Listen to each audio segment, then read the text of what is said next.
1, 2, 1, 2, 1, 2. We want to welcome y'all to another edition of We Say What They Can't. I'm your instigator, Don Rock.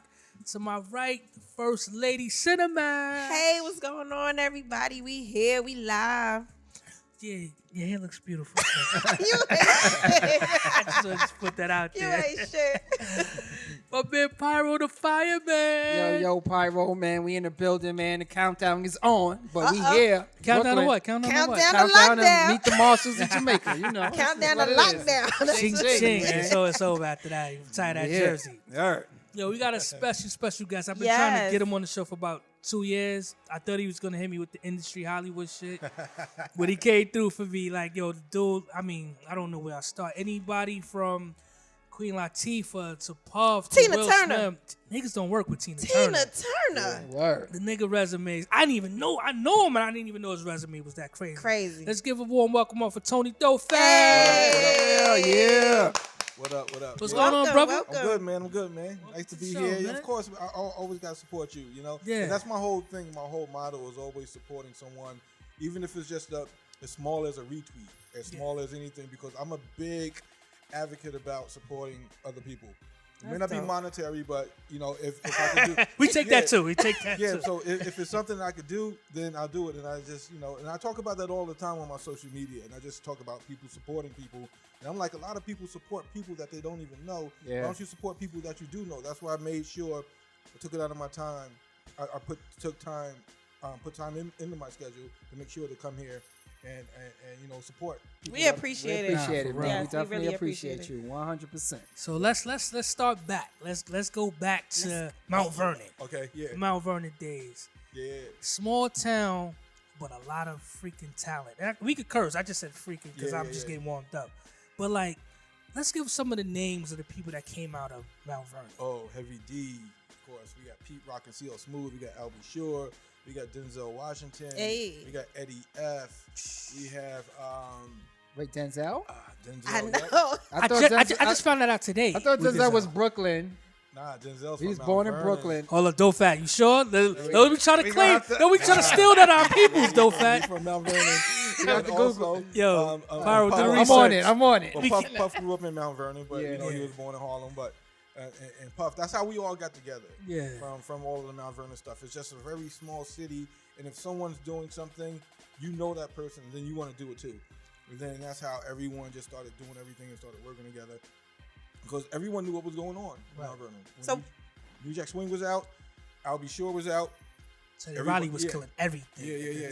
Yep. And a lot of people came up to Mount Vernon too. It was like a cool hangout spot. I remember What was- that. I remember that. I'm sorry, man. I remember that Heavy D video. I love Heavy The D. money on the Mount Vernon joint. Oh yeah. Because first of all, I actually, I came in third place, and when I saw him at the street, I told him I came in third place doing Overweight Lover. Now, I wasn't even that fat. I wasn't as big as I am now, but I did the Overweight Lover shit. I was like, but he made me want to be from Mount Vernon. Remember the video, Salt and Pepper? Yeah. All of them Everybody in the in the video. living- yeah. I wanted to be from Mount Vernon. But listen, for a second. I used to lie and say he was my cousin because his last name is Myers.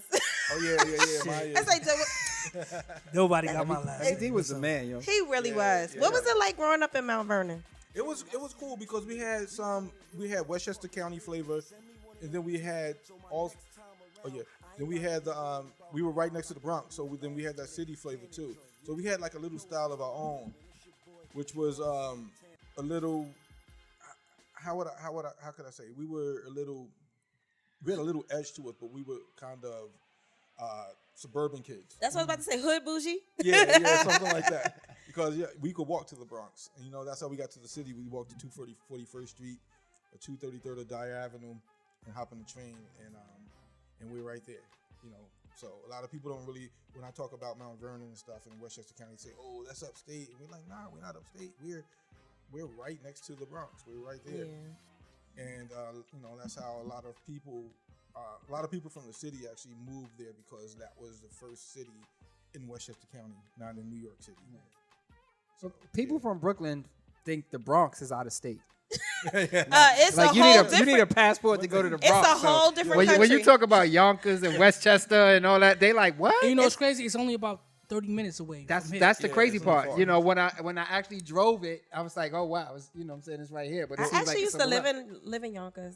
What? 27 Shonda used to, What's Yo, Max? Max Nigga, you was did getting everything, Listen, yo. no, no, Max no. did Wait, what everything. street? 27 Ludlow Street. I lived in Ludlow. You see, I I ain't lived on lying. Ludlow, too. It was What- the big building next to the hospital. It used to be a hospital, I think. I lived on Ludlow. It was a building, and they turned it into like duplexes. Was that See? the same building? And they had a little parking lot. It got a parking lot, and then it got the clinic and stuff next door to it to the Yeah, left. Yes, yeah. I lived in that building. See? So wait, I had the penthouse joint. That was my. Oh, nigga just styled us. He just styled us. did. But wait. Pyro, we've been doing this shit for 2 years?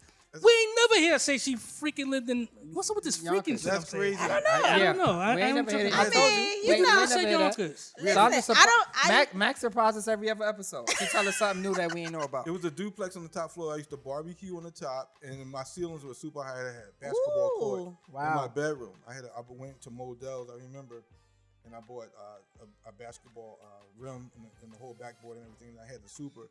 He put it up and everything. Balling. He That's the definitely definition of balling. That's a different type of money. Yeah, we was down on the first floor. I was super young though. That was that early bad boy getting that Yeah, 95. I was super young right there. Yeah. You know the Hitman funny money. thing? I had no furniture in my house at all. All I had was equipment. Yeah, I yeah. had equipment everywhere. Studio. That's the way this shit was. I had a studio in my bedroom and one in the living room.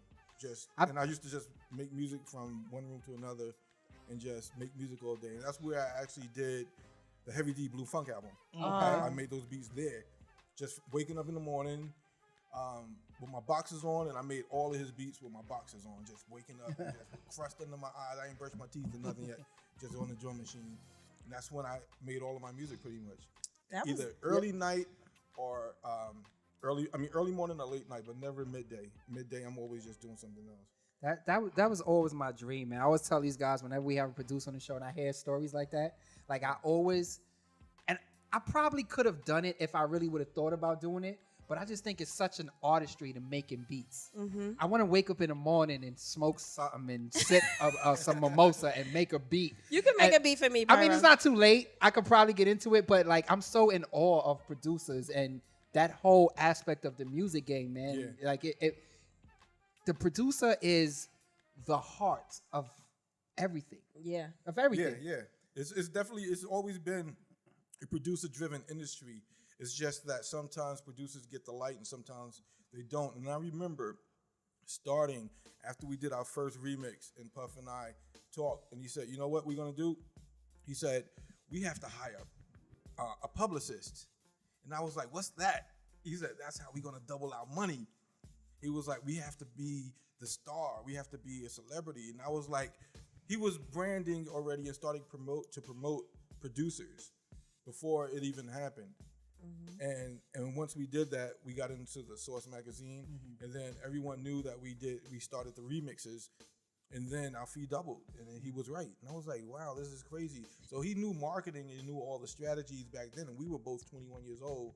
We were both the same age, and we just, I had nothing to lose, so I just said, all right, whatever you want to do, and we did it. We did Mary J. Blige, You Remind Me. That was our first joint. And That's the question I was gonna ask you. What was the first? That was your first joint? Yeah, with Greg Nice on it. Yeah. Touch it do. Oh, legendary. Yeah, that whole story, how that came together was crazy because we were in the studio and he said, "Yo, I want you to use the drums from the Public Enemy joint." So he called one of his boys to bring the record so I could sample. And the guy came over and brought the record. And the funny thing about it is that the guy was Funkmaster Flex, but he wasn't Funkmaster Flex. Yeah. He was Chuck Chillout's guy that was carrying the crates for Chuck Chillout. Right. So it was crazy how we did it. I sampled the drum. So that's when I didn't know what we were doing was new. Put it like that. So I just did what I knew how to do. I sampled the drums and reprogrammed them. So I never actually did a loop. I never jacked a loop. I always took little sounds and pieced it back together again, put it in the drum machine and did time shifting to make sure it was exactly like the loop, but it was my sound. That way the engineer can actually tweak each sound individually and stuff like that and make it sound actually better. So that's my whole, one of the things that I always tell when I do master classes, that if you use a sample, make sure it sounds better than the original. Make it sound way better than the original. Right. If the original is knocking, That's right. then the new one has to be double knocking. Has to be. So that's my whole thing, and that's my principle, and that's what we did. And every sample after that I used, I made sure I did the same exact method to method to sampling was breaking everything up and just reprogramming everything and just adding a little different flavor in it, a little something like that. And that's what made my sound a little unique. Yo, I always hear like stories. Hey. We get to that. We later. gonna get to this beat later. Let's bring Big Daddy back. Pause. Yes. But listen, we always hear stories about we know Puff was destined to be a star, or whatever. Yeah. But that young lady from Yonkers. Oh yeah. Did you see it? Because her voice was raw. It was new, but it was raw. Right. Be careful what you It say was here. raw. No, I love Mary. Okay, It was raw. all right. We're just Okay. making It was sure. raw. Be It was Tread careful. lightly. You know what? So let's leave it at raw. We can Okay. leave it at raw. So did you foresee where she's at now? No, not at all. I had no idea. Back then, when she was being worked on, it was a group effort. It was Kurt Woodley, it was Jeff Red, it was Andre Harrell, it was Puff, and then there was also the team of producers. My role was strictly remixes and giving that other sound because I got the album. I got on the album near the end of it. After we did the You Remind Me remix and it blew up, then they just said, you know what, finish it out and do whatever. And that's when I did What's the 411 with Grand Poobah. Sick. And then I did all the other. I was trying to find an instrumental. I can't. Yo. You and Puff done blocked the shit. It ain't nowhere. Ain't nowhere on YouTube. I'm like, Yo. damn. That just like even hearing you state those songs just takes me back to like I was a little girl back then. I think she 50 on a low. No, but it's just like it takes me back, and it's just like for you to go back to that time. It's just like when you hearing your music, when you hearing what you help produce, put on the record. Like, how does that make you feel at that time, being so young? I didn't really think about it. I didn't really think about it when I did it because I had 3 songs in the top 5 before and didn't care. Because my whole thing was I'm a producer.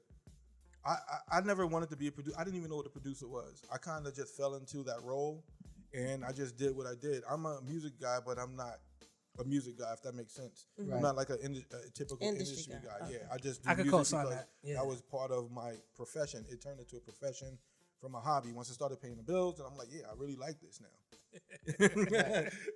So that's my whole thing. So I didn't really care about all of the other stuff, and I actually stopped doing publicity early on because I was like, you know what, people are starting to know who I am. I like my privacy.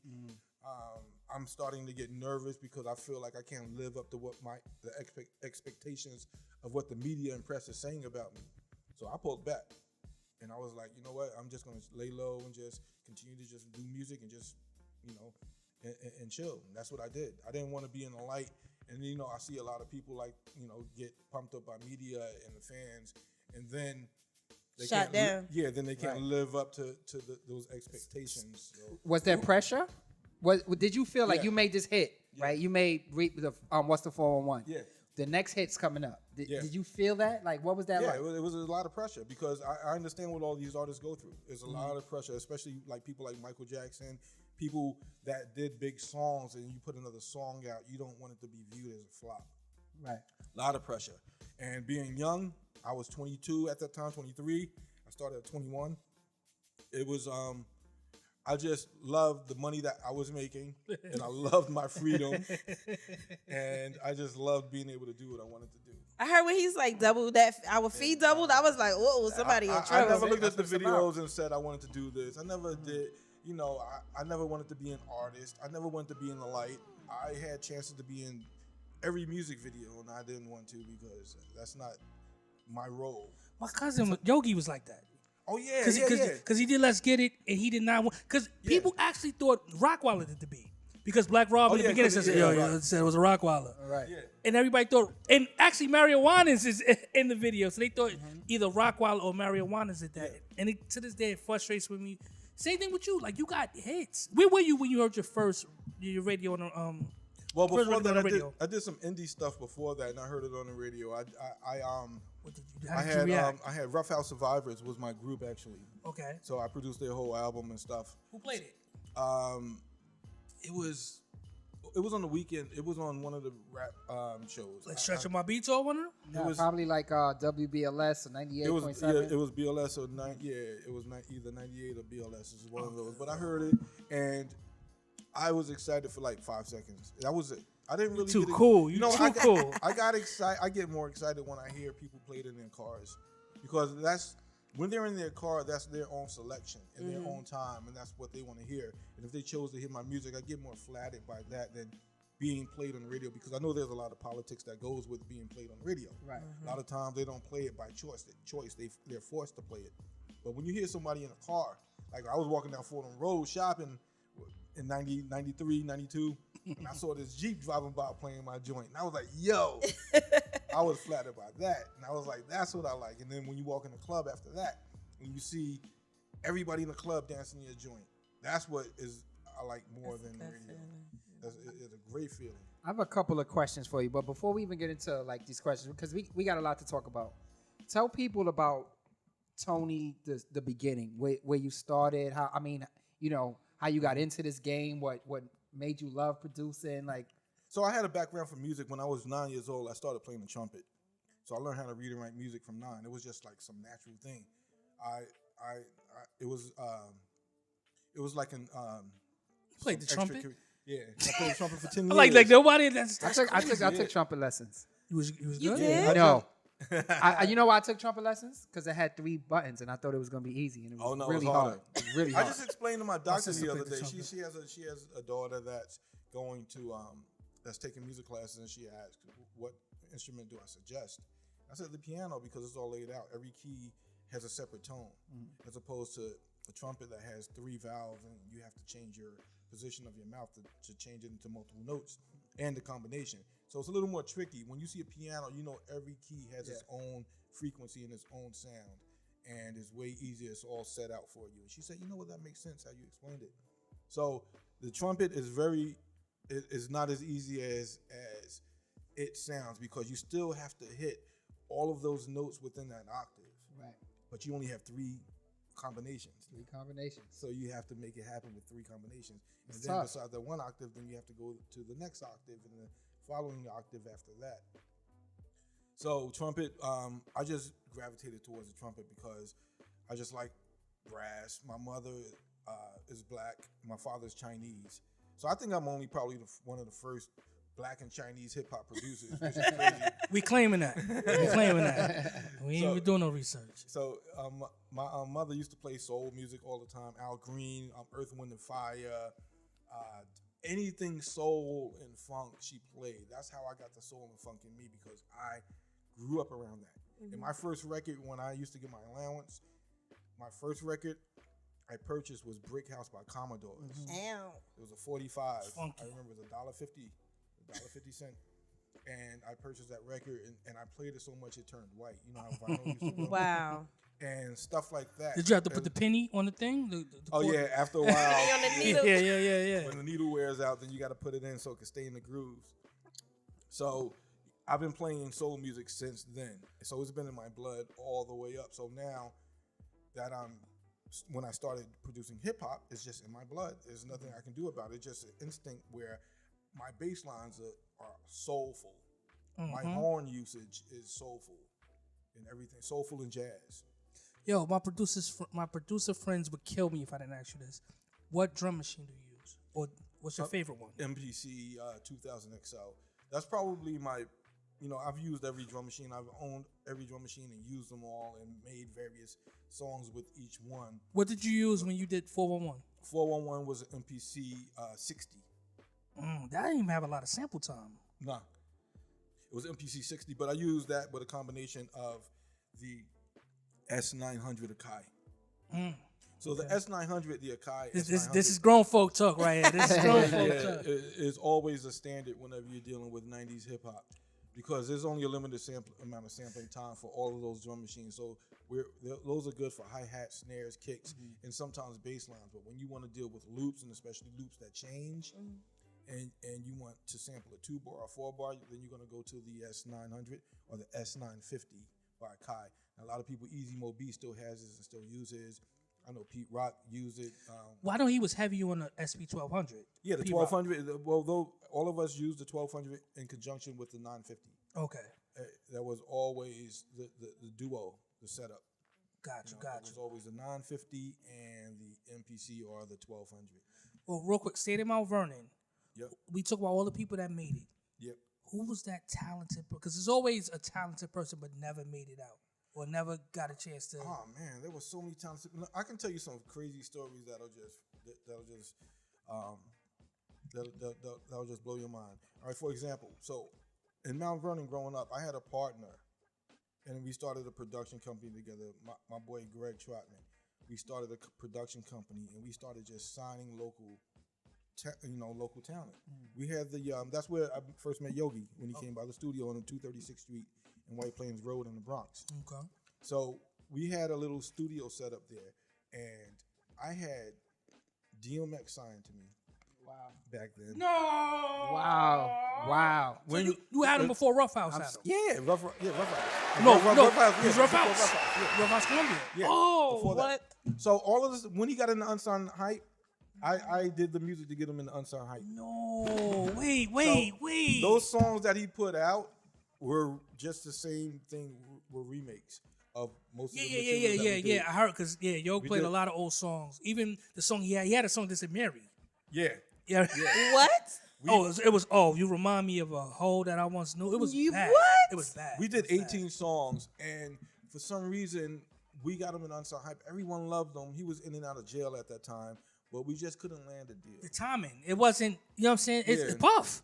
Yeah. It was. That's You crazy. and Buff and you. That was bringing that hip hop R&B. And that was collab. and that was before the DMX was before the Puff stuff. The DMX happened in probably 89 and 90. I didn't get with Puff until 91. Because they had DMX. Because when he went there, it was DMX, and they actually had the Fugees too, right? Rough Yeah, House Columbia. Yeah, they had Fugees, and then they had this other female. They had this other rapper, Black Butterfly. Yeah. I worked on her project too. I remember, and also they had I went to their studios in Philly a lot to work on their projects. But DMX wasn't there then. He was in and out of jail. He was in jail. His manager, his name was Jack. His manager, when it first day he came out, brought him to the studio. He told us about him way before he came out. Then he brought him to the studio and said, "All right, here you go, check him out." And he just started rhyming. He was like, "Yo, go in the booth," and he did. Gave him a contract. He signed production deal. No lawyer, no nothing. You just signed. We just love did it. it. We just went on. We just went. But the thing about it is that he mentioned me in his book too. Really? Because we gave him a release like because the book, DNY was like, "Yo, we couldn't get him a deal," and they said, "Yo, we want to put him out. He's signing you guys or whatever." And you know what? We were just like, "Take him," you know. Well, that's dope. Because Whatever, you could have been a jerk about it. Yeah, we could have said, "Nah, you know what? We don't want to do that. We did this. Let him go," and then it would have been no DMX. You think about it. Yeah. Man. So That when was- he talked about it, he talked about me in the book, and when I see him to this day, he goes out his way because he knows that we did so much work together, and it's all about love. And we're not here to stop people from blowing up. We're not here to hate on people and stuff like that. Absolutely. I know myself and the people that I surround myself with closely. That's how we operate. And then I also had Case. Case was another one from Mount Vernon. I forgot Case to is mention from Mount Case. Vernon too? He's Okay. from Oh, Brooklyn. so No, he's that's- from Brooklyn. Case is from Brooklyn. I know he's messing with Mary, so I know he probably spent some time. well- Well, let me shut up. I'm giving out interesting I mean, we secrets. knew that. Right. I didn't We know knew that I didn't- Mary was I- messing with Case. I didn't know. I didn't know. Case was signed to us as well. We did probably 20 songs again. We couldn't get Case anywhere. We couldn't land a deal anywhere. The only deal that we landed from during that time was Rough House of Virus. So we just focused on them, and then Case ended up going. He got with Kenny Smooth, which was from Mount Vernon as well, Right. a producer. And then he went with him and did the song. And Case was probably still signed. When you think about it, Yeah. he never asked for a release or nothing, but it wasn't like that. Oh, wow. Because I mean, come on, we homies. I call him right now, and I'm like, "Yo, Case, what up?" And he hit me back. So it's not anything like that. I mean, I love to see people like that blow up and still doing stuff. Yeah. Speaking of DMX, because I was gonna ask you, it's a two-part question. Who was maybe you say like the easiest person to work with, and who was That was the my most? question. So Cinemax is gonna ask you. Forget Cinemax. From who's throughout the my easiest? entire career or during the No. demo stages? No, just in. Hey. No. No. Know what? You're on now.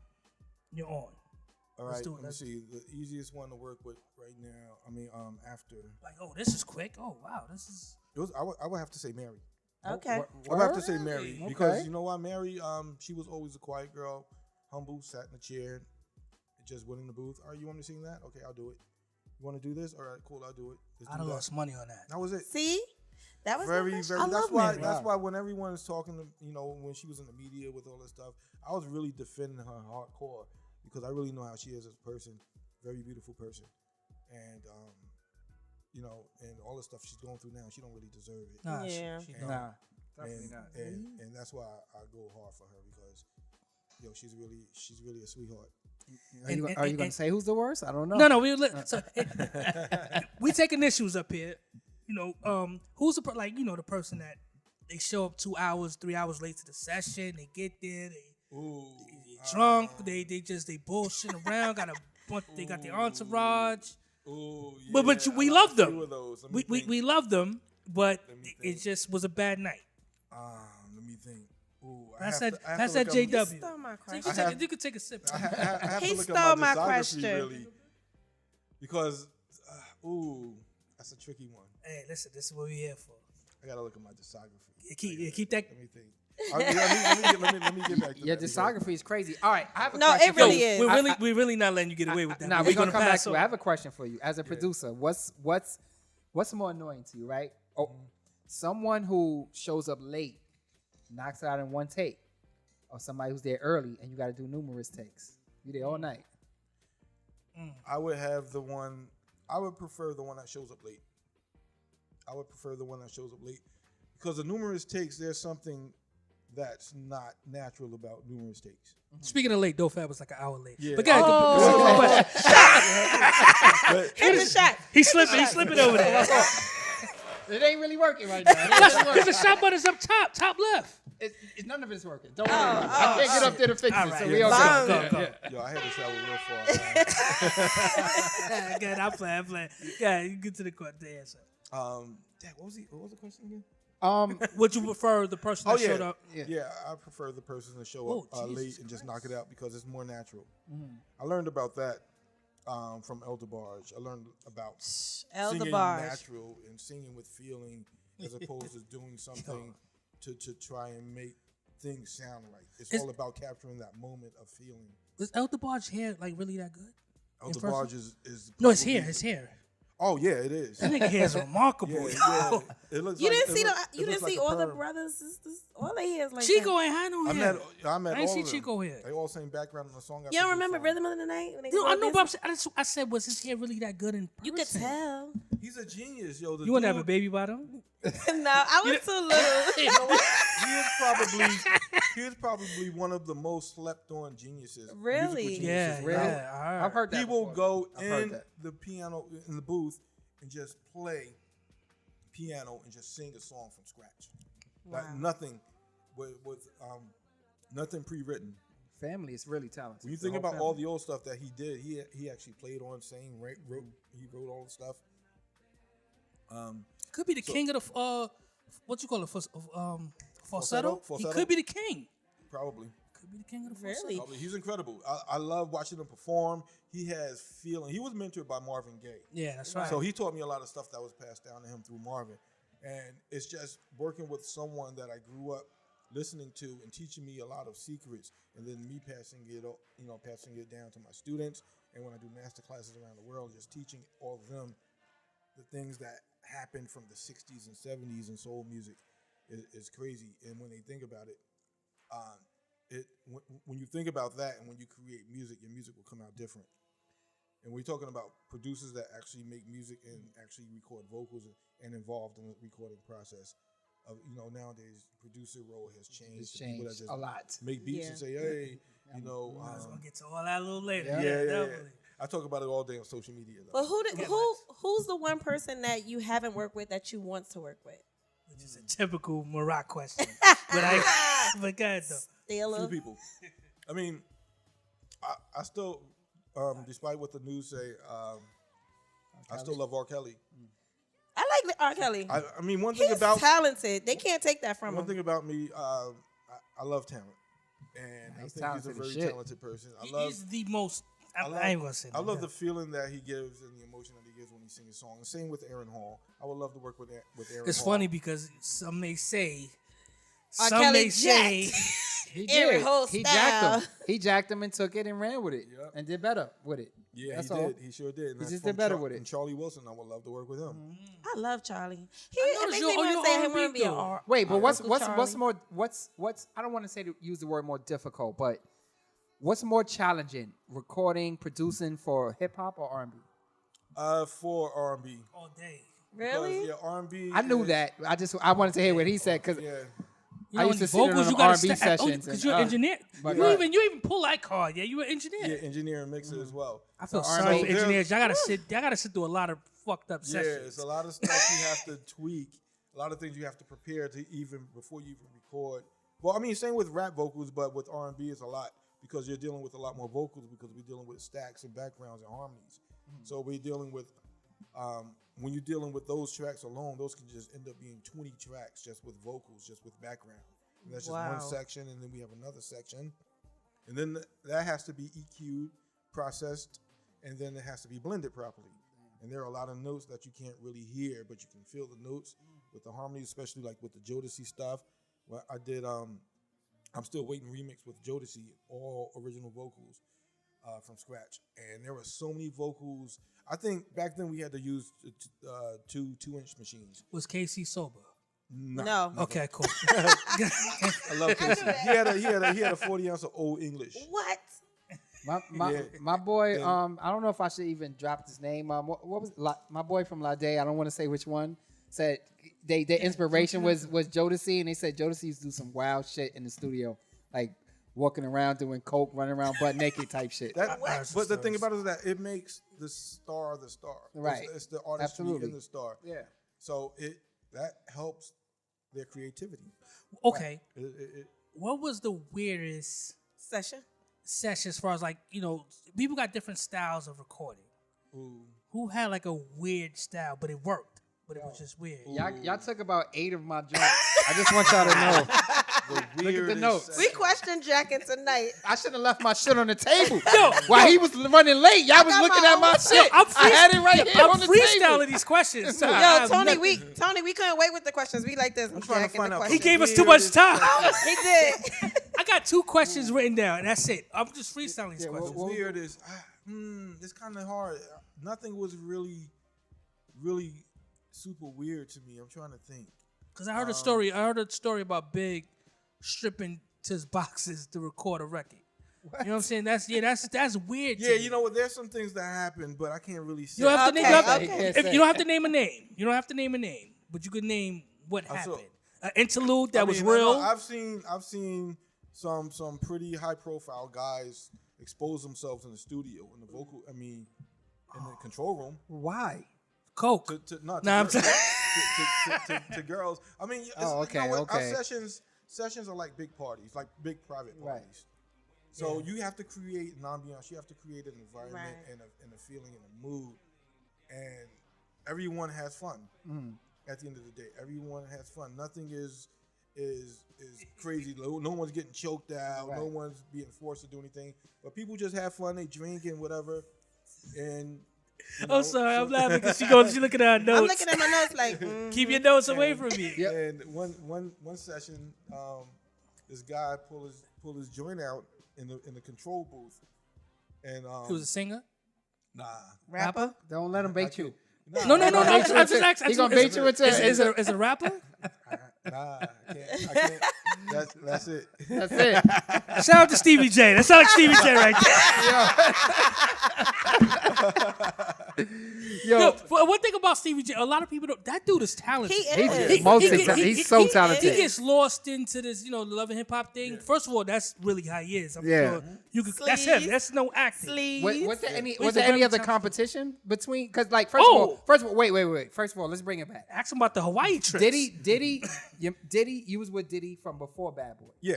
You're looking at your discography. You was with Diddy. Everybody can At tell you was Uptown, with him from yeah. the Uptown days, right? Yeah. So as you coming up, Diddy forms the what would they call it, Hitman?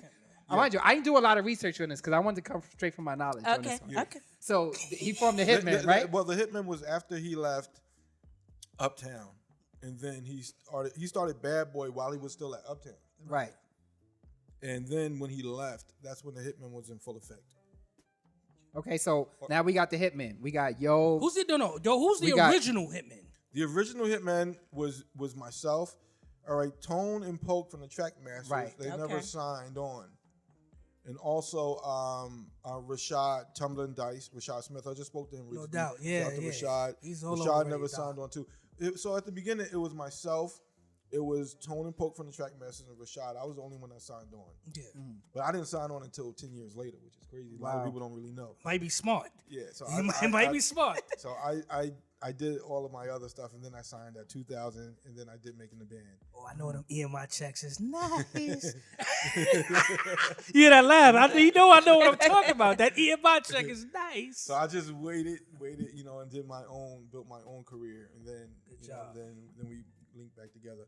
But yeah, so back then, when I stopped doing music with him, Stevie J came around. Right. So Stevie was next, and Stevie came through Dalvin, and so he did a lot of Jodeci stuff, and we did a lot of co-production with not Dalvin, with Devontae.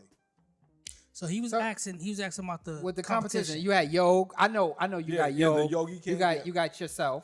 You got Stevie J. Nasheem. You got D Dot. You got It was it's so Young many. Lord. It was J Dub. You said Nasheem. Yeah, Nasheem definitely. Chucky Thompson. Yeah, Chucky. was a Yeah, big Chucky. influence with Faith. Yeah, with Faith and a lot of other. So was there comp behind the scenes? Tell him about them Hawaii trips. Was when y'all there- used to was have to- there? No, there was Ron Lawrence as well. Lawrence, yeah. No. It was the most producers in one room, and everyone worked together. It's Wow. crazy. That's what I'm saying. And the competition was a true. friendly competition, just like competing. If another producer did 3 beats and they were hot that day, you would want to stay in the studio and do 4 that were hot. Okay. So it was a There friendly more pushing each other Yeah. than Yeah, hating on each yeah, other type never shit. No, hate. it's real. Like I never seen nothing like that when being around these producers and Bad Boy. Like they really, the writers too.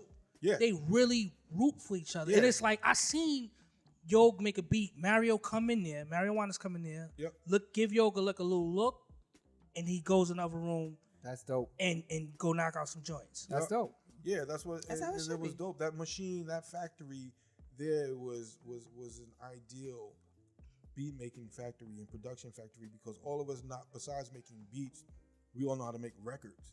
Meaning that Right. the production starts after the beat is done. Yeah. So we know how to start a record and finish a record, and we know how it should sound sonically when we mix it. Good. I'm glad you brought that up. What mix did Dope? Where you going? This nigga didn't win in front of the damn camera. So much for being a secret. Hey. Hold on, we'll pause. Let's pause for the cause. We good? All right, cool. Good job. So look, what mix did Dofat bring to life? Like this record needed CPR. You know what I'm saying? You had to operate to make this. The vocals was off, the beat, just everything was crazy. You engineered it and brought it to life. Name that record. Ooh, I would probably Dofat, stop that humble shit. lot, Stop that humble shit. I'm trying to just look at my It's so much. It's so It's much, too- ladies it's and You know, gentlemen. you know what I could say? I could say this. I'll say this because I'm just saying this because it's one of the recent ones that I remember, but it was the Making Band. It was Okay. the band because there was a lot before that, but the Making the Band was a lot because I produced and mixed and I didn't like the way recorded Babs was entire talking project. to you on the radio too. Oh.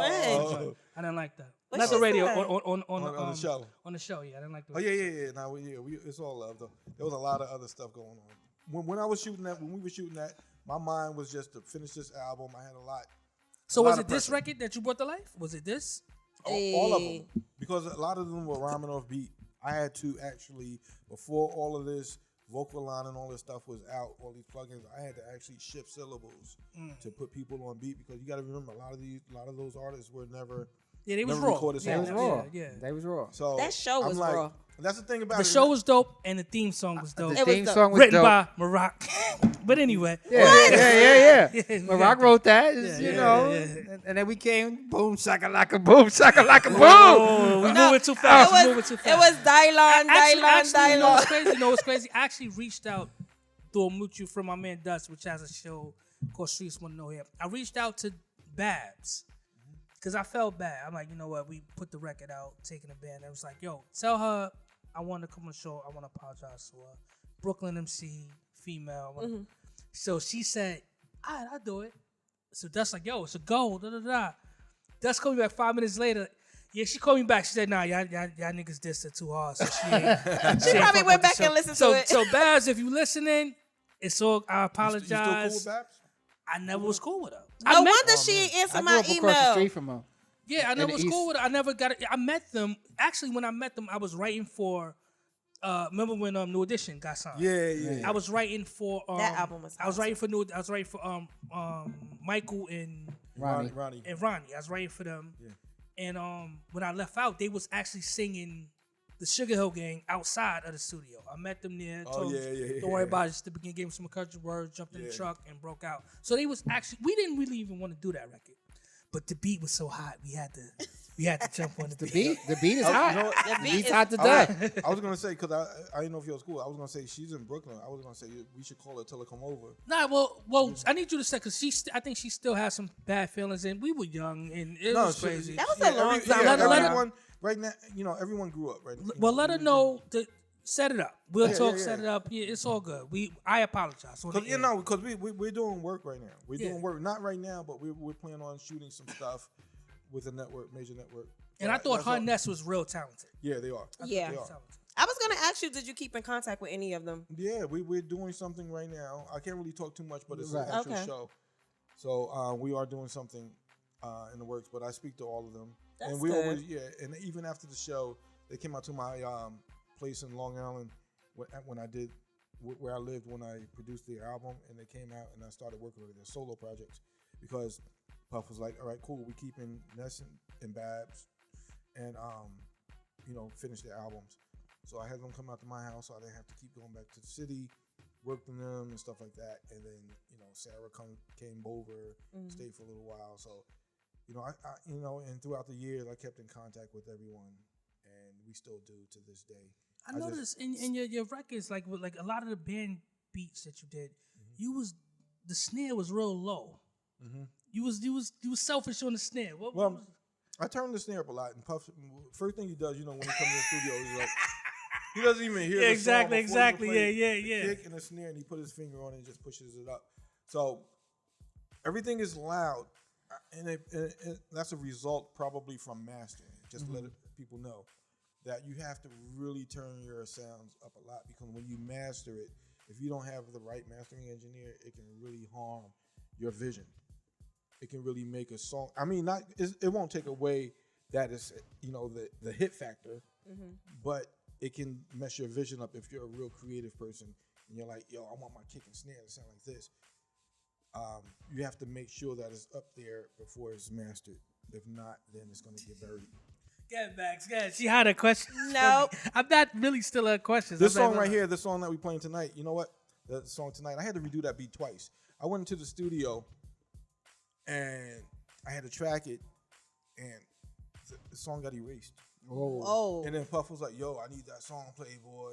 You know what I'm saying? And this, mind you, this is probably like 3 a.m. And And I'm like, this. yo, so I was like, yo, damn, I can't find it. Give it to, I'll do it tomorrow. I'll track it tomorrow. I went home and I had to recreate it, and I'm glad I just made that beat. So the original doesn't even sound like that. Wow. It sounds a little bit like this, but not really like this. I'm gonna say my man Slam deleted it. That's what I feel like. I feel like Slam deleted. That's my man. Yo, wait, I never shout knew out what to- Slam did, but Shout I out to love him. Slam with Wizpacks. He has Wizpacks. Oh, he's killing. Yeah, He's yeah, killing yeah. right now. Wizpacks with Jamie Foxx. He's killing. He's killing. Yeah, shout out to Slam. The high-end luxury designer backpacks. They just did a collab with MCM. Dope. Yeah. I can listen to these stories. I can just sit back Me and listen too. to Like, these I now. wanna I ain't hear, have to like- ask, but Man, there was one time I did a remix, and Keep going. the assistant engineer walked by and kicked the plug out of the wall. ooh, Yo, and this was when I was in my prime, and I cursed him out. I let him have it, and I picked up my drum machine and slammed it on the floor against the Damn. wall. It was an SP1200. And I was like, yo, I just bought another one. So you know what? Now I'm gonna go But get that it, make it happens- again. That happens to everyone. I mean, Yeah. producers, we talk, and it happened to everyone. And I was in the middle of the session about to print We were about to print my beat that I just made. We synced it up to the vocals. Everything was perfect. The EQs were perfect. But you know, after The every guy sequence, you gotta save. I know, but I didn't expect the assistant engineer to walk by. Hit the plug out. You know what I'm saying? That shit just happens. I'm like, yo. Did you fire him? Well, He shouldn't have I don't got know. fired over that. I think he Got sent home. I think he probably did. I think he probably did. See? So look, the beat came out, the band came out. I thought Max had No, questions. no, I got a question. So the Hood Fellas now, they come out with this beat, Taking the Band. Yeah. You as the producer, you make this hot beat. Now you got 2 records, just dope as hell. What's your feelings when you hear this record at first? I mean, as far as both versions? Both versions. I love it. Yeah. I love it. That's hip hop. Yeah. Hip hop. You're supposed to go at each other. I mean, that's what it's about. That's what it's based on. I love the hip hop battles. I absolutely loved it too, man. That's why, Babs, you need to come on the show, man. Look. I love it. I mean, some people might get salty during that time, but at the end of the day, you got to sit back and realize that you signed up for it. Yeah. This is hip hop. You signed up to be a celebrity, and people are going to talk about you. That's what happens. Yeah, I mean, when you especially when you put yourself on TV, you put yourself out there Yeah. for that. But it was great because I remember the stand-up from us and Puff in MTV. He's like, "Y'all really gonna do that?" You know what I'm saying? So then we went up there. We had an interview with Shaheem Reed. Yeah. He sends his security guard upstairs and says, "Yo, who's Marat?" Because like, you know what I'm saying? Like me and Puff spent a lot of time because I was doing a lot of writing. Yeah. So they called me over. Some big diesel dude. He had like it was weird. His outfit was weird. So he calls him like, "What's up?" He was like, "Yo, Puff said don't say nothing about him. He ain't gonna say nothing about you." He's downstairs doing an interview in the MTV room. So I was like, "Don't worry about it. We ain't saying nothing about him. We ain't saying nothing about him." The same, he puts out an article dissing us. What? But that's one dude like till his day. I didn't even know that. Yeah, it was, but it wasn't nothing, it wasn't disrespectful. It was just, it was a shot. But till this day, I got so much love for him, especially when the EMI checks come in. Okay. I got love for him. Till this day, when somebody says something about him, I think of a line in my head to diss the person that says something about him. Oh, okay. You know what I'm saying? Yeah, like, so how? Because Puff pushes you as an artist to the point where you want to choke him sometimes. Yeah. What's that moment where Puff challenge you or push you to become better? Like, because he'll tell you that beat is whack. Every time I work, every day. It don't matter if I have, like I told you, I had songs on top 5. Like people are going crazy. They have top songs on top 100 on Billboard. Having multiple slots in the top 10, it doesn't matter with him. Yeah, he don't care about because that. at the end of the day, we're working on this project, and I'm supposed to be doing this, and he comes in the room and it doesn't sound hot. You'd be like, "Yo, what are you doing?" I can remember that. I was in the MIDI room. He's like, "Yo, we supposed to be working on Mary." The MIDI room is a small room. It's a small room in the studio. He said, "What is this for?" He said, "We supposed to be working on Marriott room. What is this? You can't use this." I'm like, "Yo, I'm just doing what I feel, man. I'm just doing what I feel. I'm a creative person." It's trash. Yeah, yo, just do something else. That's him. He will hurt your feelings. If you don't have thick skin, you will get your feelings hurt. I'm like, I guess that's why he is where he is. Yeah. And the thing about it, you got to know how he operates. And you know how he operates, then everything will be good. You just got to know, signing to the bad boy, through the bad boy system, you got to know what's expected. And knowing what's expected, then you can use that situation and propel and go to the next level. A lot of people don't really know how he works in the whole scheme of things. I was going to ask, what do you say to the people that feels that he's not I know the answer to this, but they feel like he's not a producer? Oh, no, he's definitely a producer, Yes. no doubt. Clearly, I always defend him, and when I talk about it in my classes that I teach at LIU, music production and advanced music production has nothing to do with making beats, and production has nothing to do with playing keyboards or instrumentation. It's about your ear and your vision for the song. Yeah. You having a concept and creating and actually making that song from nothing, just an idea and a concept, and turning it into a masterpiece, an audio masterpiece, is production. And that's one of the things that he can do, even if he does suggest, changing some levels, put drops here, let's put this rap here, something doesn't sound right with the hook, or this verse doesn't sound right. Write 3 other options. No, You know, he always does. I used to Whenever hate you it. write a song, write options. I wouldn't leave out till 6 in the morning. It was DJ Scratch and I talk about the options word because he always says options all the time. Yo, give me like 10 options. And you're there all night giving options. It's crazy. So yeah, and then he ends up going with the first one that you gave. But it's good. but he make you do 10. Yeah. Didn't I just tell you that story? Yeah. He does that up like he Yeah. actually with Bad Boy for Life. He came up with. He said we went in, the part of Daddy's house where like the coffee and all the sugar and all that stuff is at. Yeah. He goes, The kitchen. yo, he talks. He talks with his hands. He's like, yo, you know what I'm saying, yo, Playboy, I need something like, yo, give me. I'm the definition of. He said, I'm leaving. You take it from there. Yeah. You know what I'm saying? So he wrote that first line. I just did the rest. But that's just how he talked. Yeah. But it's good because it brings the best out in you. yeah, And it makes definitely. you reach levels that you never thought you could reach. Nah, And right. and at the end of the day, you be like, you know what? That motivation is good. I need that motivation. I like that motivation because it's making me do things that I never thought of I was capable of doing actually. And also, if you don't take it, then I have 10 extra beats I can sell. Right. Right, yeah. Right. I see, yeah. So look, before we gonna get to that whole LIU thing real quick, but a quick, we gonna call this Dofat. This impresses Dofats, right? Let's say you got the singer, like the Jennifer Hudson singer, the church singer. Yeah. But then you got like the performer, like the Yeah. J-Lo performer. Yeah. Which one would you prefer to work with? I would prefer personally. I would like the singer, but if I want to make money, I would go with the performer. You gave me two answers. I didn't ask you I two know. answers. That's the one answers though, All right, Fat. so- Don't do that to all me. right, so we have to. If we talking about 2018 or 2000, we gotta talk about the year. That's smooth. That's Yeah. smooth shit. So You that I just can did. give you- 2018. That's some bullshit he did. All right, 2018. It changed everything. Damn, I don't 2018? like that. Give me the performer. All right, Take it back. All right, so you got me with that. Lyricist or Depends on the year. God, Black music is number he one, fucked but me black up. music God, has Byron. definitely changed. I mean, cause that I was gonna ask, like, you make a hot beat, crazy beat, right? And Yeah. this is a hit. It's about to be popping, whatever, right? Yeah. Record label comes to you, offers you a bag for this, Yeah. and they put their artist on it, and you're like, okay, but you got a bag. But you heard another artist on this record, and they like super crazy, but they don't really have as much of a budget as that record label. Yeah. It depends on the year, which No. which one you No. want. I can solve I'm so that right mad at now. Dofat for the way he did that shit. I'll work Damn. on both. When in that situation, I'll work on both. What I'll do was that if I'm on a label, if I produce for an artist that's on a major label that I know is going to put the marketing dollars behind it, so my art can be seen and heard by millions and billions of people around the world, I will do that, and I will still produce the other guy too.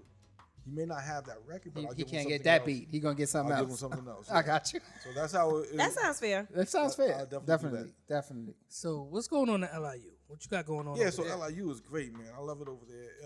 I'm a professor in media arts department, Dope. audio technology. We just launched a new curriculum this coming up this fall, in a new program, audio technology and entrepreneurship. And I'm teaching digital audio. So I'm teaching about Pro Tools, talking And about digital technology. Is this based off the book? Because I'm moving fast. Is this yeah. based off the book? Yeah, I wrote the book Okay. because of the course, because that's one of Gotcha. my courses. Then I Which teach book? Because he got like 4. Digital audio. Okay. Yeah, digital audio music. Entrepreneurship is another class I teach. Pretty much all the classes I teach, I write books. I write books about that go along with the classes that I teach. Which That's makes what I was my about to job- say. Is there a requirement for the class? It makes my job a lot easier because I have all the notes already. I have all the research. I have all the knowledge and stuff. So when I put it down and write my syllabus, and when I put it down and do my lessons for the 14, 15 weeks, I compile that and put it into a book. And then when a student missed a day or two, and I'll tell them, to refer to chapter 3 or 4 or whatever. It makes my job easier as a professor. So I assign those books to my course. Mm-hmm. So, Cool. so we have It's a that. win-win. Yeah, I love it. So you started the new podcast class this semester at Oh, LIU?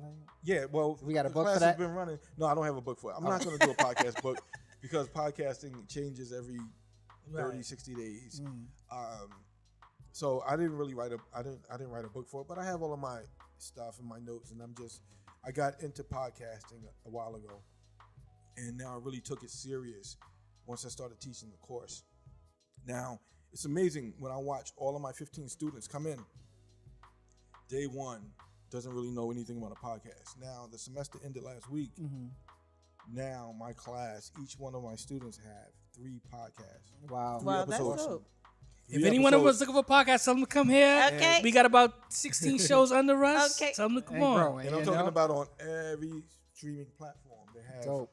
episodes. And even if it's not the greatest content or the greatest sonically and It's a stuff, start. but it's still, it's a start, and it's a major achievement. Reaching that goal Mhm. is just major. Absolutely. I agree. They're doing it all on their own. I taught them how to actually record. I gave them the actual program and told them to download it and showed them how to use it, edit, told them how to conduct interviews and, do their intros, music, sound, music beds, what we have right now, which is great. Sound effects sometimes here and there. And I'm shocked from the first episode to the third. I see the major difference. And See I'm the like, growth. you know what? Some of you guys have real potential if you want to take it that far. So, I mean, that's what I love about teaching and, being a professor. Look, when I was researching you, and I'm like, you know what? Those classes, I would have probably had my college degree had they had those classes. When I was, All Right? right. Like, you I'm gotta like, make yo, sure I it's would have had fun. my shit, Yeah, that's man. what I Like, love about LA. I got to shout out Kenyatta BZ and Larry Banks. Those are the department heads for media arts and audio technology and entrepreneurship, because they are cutting edge, and having those type of people in charge that are offering current programs that are current to this day, to 2018, nothing dated.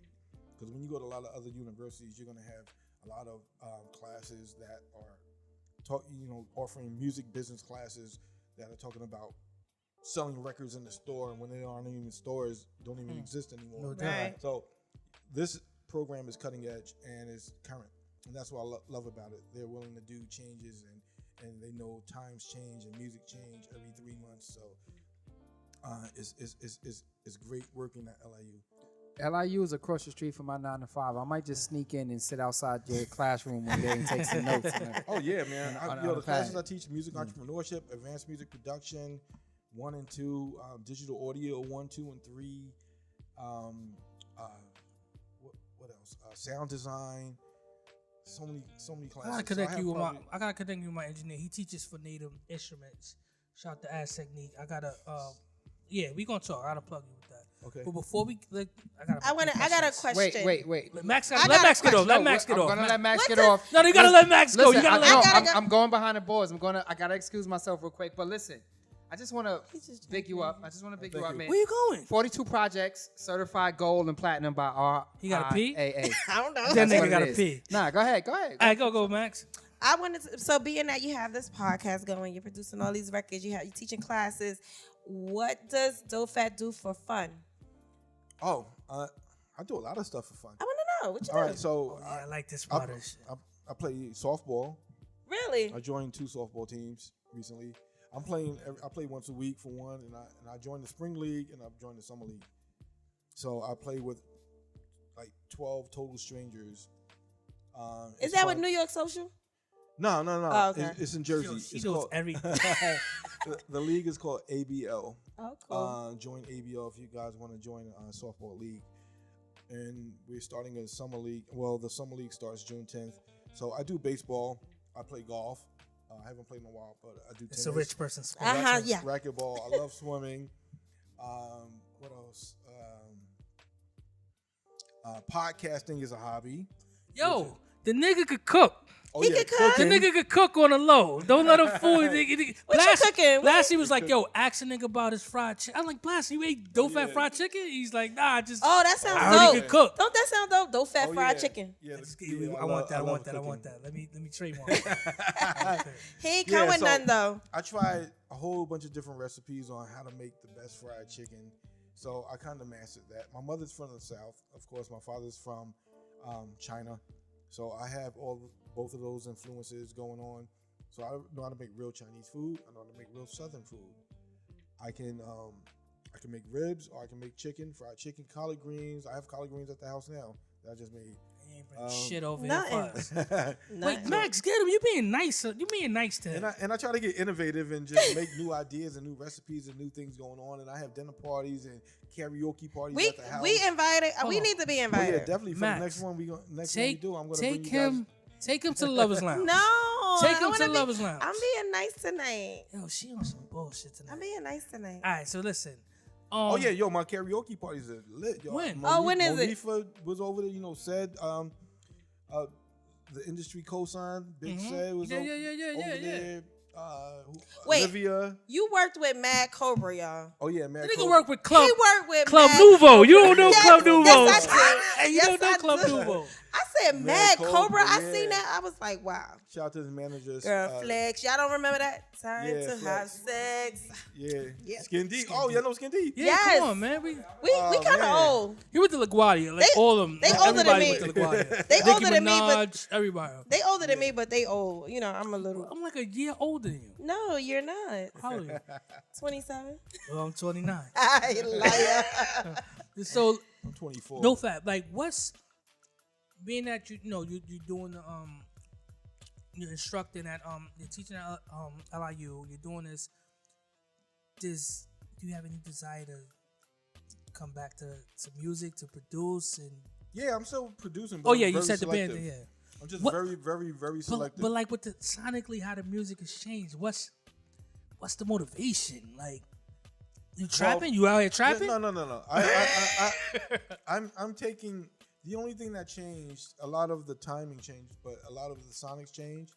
There was a time, same thing that we lived through with hip hop. Yeah. With 808s was a thing at one time. Then it went away. Now it's back. Yeah. So sonically, I have that part mastered. Now it's just doing the timing or doing beats with the timing that can actually fit into the format that's going on today. And that's not a problem at all because it's just, we have it in us. It's just a matter of doing it and doing it to make it sound authentic, Yeah. to make it sound like that's our sound, Yeah. but also to make it sound like today's music. Because it seems like now the hi-hats are just extremely loud. Yeah, our hi-hats used to be loud too. Yeah, The funny thing Bad about Boys it, but our Shakers. That pattern- was known for the Shakers. Our hi-hats, we used to use quarter notes. Yeah. Everything started with the hi-hats. All of us did that, from Primo, Pete, Moby, everyone. It started with the quarter note hi-hats, which were very, very, very loud.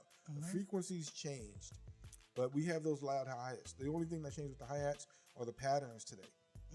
The hi-hats are the things that move and create the rhythm, and the rappers and the lyricists and the vocalists follow those hi-hat patterns to create their rhythm, to create their rhyme. So I have 4 sons, and one of my sons is actually coming out. I've been developing him for like 3 or 4 years. Yeah. He's actually coming out this month with our first single finally. We cut so many songs, maybe 20 songs. But now he's ready. He's about to graduate college, and we're coming out with music. And when you hear it, you can hear that it sounds like today, but then it sounds like authentic hip hop. Are you tough Because- on him? Excuse me? Are you tough on him? I feel like you tough on him. Yeah, I Oh, can't all wait of my to boys. interview him.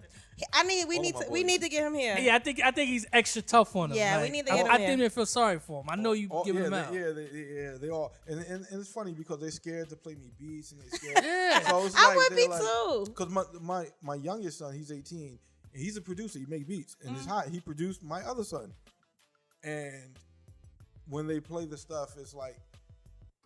It's like Damn, they Dofat, really, you wasn't pulling out from like an early age.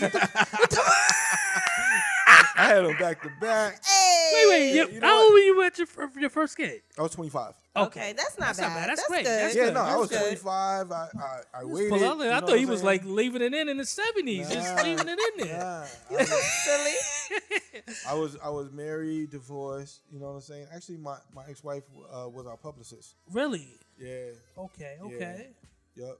So we have 4 boys, and now they're all musically inclined. They listen to. I didn't tell them, but they listen to hip hop from when it first started. They listen to the 90s. They listen to Nas. They listen to everything. Now they're into current music. So they had their trials and error from doing all types of music. Right. So now they're ready. So they're ready because we did a lot of the early stuff. We did a lot of all the little mistakes, you know, all the songs that sound like someone else. Yeah. Now his stuff just sounds like him. His name is LD Lil Dofat. Lil Hey. He's graduating from Alabama A&M this fall. He is a 4.0 student too. That's the most important thing. That's excellent. That's excellent. And actually, he had a deal on the table before he went to college. So it was a situation of taking that deal or getting a degree. So I'm glad he got his degree. He got it. He got the, and he's creative and he's a celebrity right now. Not like a celebrity everyone knows who he's about to be, but he's a celebrity within our own little circle. Nah, that's hot. Yeah. So, before I let you go, I asked you a question like 10 minutes into the show because I'm petty. I said, "Who?" He ain't no good. He ain't no good so fast. Who was what artist was the toughest artist to work with? All right. I gave you like 50 minutes. All right. I would have to say, Dylan. Today, that's like Dofat. I appreciate you, man. Thank you so much for coming. Thank you so much for coming. Fun. Yeah, I had a ball. Listen, you can take this with you under the table. You know what to do. You can take that with you, do what you do. I didn't have anything man, under the table. Cinemax, high five. Engineer order. Hey, order the boys. Listen, man, y'all can catch this episode on our radio, iTunes, YouTube, everything. Dofat, man, we appreciate you. Thanks a lot for we getting some Dofat fried chicken. Bring some fried chicken. Oh yeah, no doubt. I have some chicken. recipes too. I'm gonna post some recipes. Everybody follow me at Tony Dofat. That's my Instagram, my Twitter, my everything at Tony Dofat. Just follow me up. And what's the name of the podcast? Podcast is Dofat Chat Podcast. Yep, Dofat Chat. There it is. Yep. Next time, y'all. 1.